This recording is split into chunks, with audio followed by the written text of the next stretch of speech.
As most of the people watching my channel know, I'm moving to Japan soon.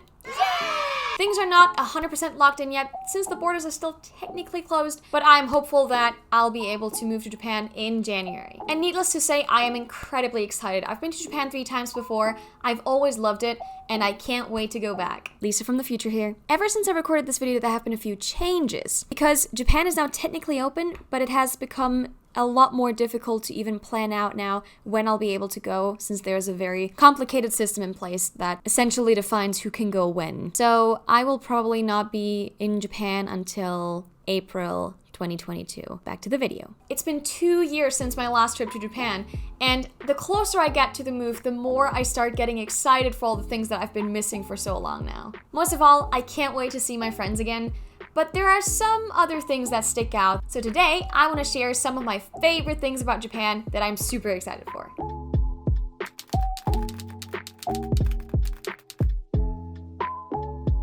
So you've probably heard this before, but Japanese trains are the best. They're always on time, they're always clean, there's never anyone cutting in line, people are super disciplined when they get on the train, when they get off the train, and I will admit, sometimes the trains are really packed and it gets super uncomfortable, especially when you're in a very urban area like Tokyo, but to me it's worth it. I will gladly be stuffed into a train like a sardine sometimes, if that means I get to live in a country where the trains are never late and they go every 5 minutes. What I also love about the public transport system in Japan is that it's so convenient to just use your point card and get anywhere real quick. I have a point card, why do I not just use it? It's so convenient to just use this card to get around anywhere. All you gotta do is put some money on this card and you will just not have the hassle of buying tickets ever. And also they come with a little penguin. The second thing I'm super excited for, I can't wait, the food! Japan is one of those countries where you can walk into any restaurant and it will be delicious. No matter if you go to some huge prestigious restaurant or the tiny ramen store at the corner, they're both gonna have incredible food. The quality of the food is what I find so impressive about Japan, because there was not a single time where I had food somewhere and I thought, oh, that was kind of bad, that was kind of bland, that was kind of whatever. No, it was always great. The few times I didn't like the food there, it was more so because of my taste buds just not liking that specific food. I still get nauseous every time I think of konjac to this day. By and large, if you want to have some amazing food for a reasonable price, Japan is the place to go. Alright, we have arrived at konbinis.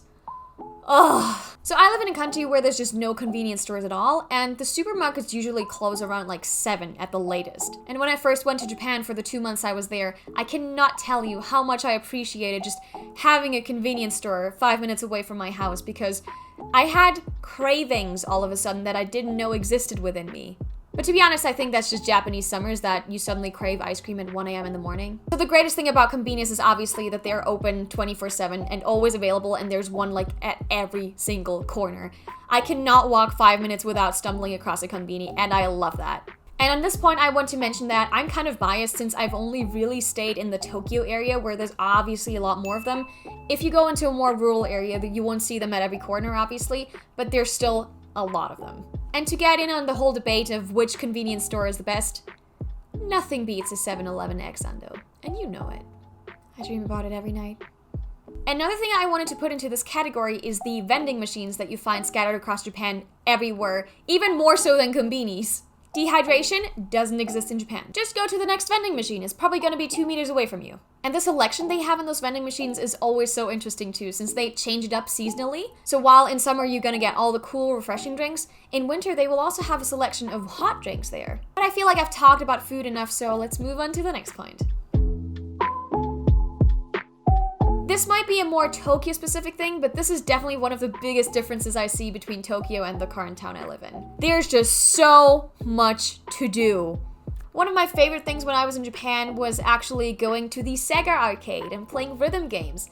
And I'm so sad that these Sega arcades are closing down. But I'm sure there's gonna be many other arcades where I can still go to and get my daily dose of tuna men. And apart from the arcades, I also loved going to karaoke. Karaoke in Asia is just such a different experience than what you would get here. In my country, the association I have with karaoke is kind of like a very stuffed bar with lots of drunk people, and there's just one guy mumbling the lyrics to In the End from Linkin Park into a microphone. But in Japan, oh my god, karaoke is so much fun. You can just rent a room with your friends depending on how many people you are. They will seat you in a bigger room or a smaller room, and you can just have a blast within the safety of your own tiny cabinet. They have a huge song selection, they always keep the rooms very clean, they always disinfect the equipment, and it's always a blast. And best of all, they even serve drinks in there. And even apart from these two, there's always something to do. You missed your last train? No problem. Just go sit into the next izakaya or walk into the 24-hour Don Quixote.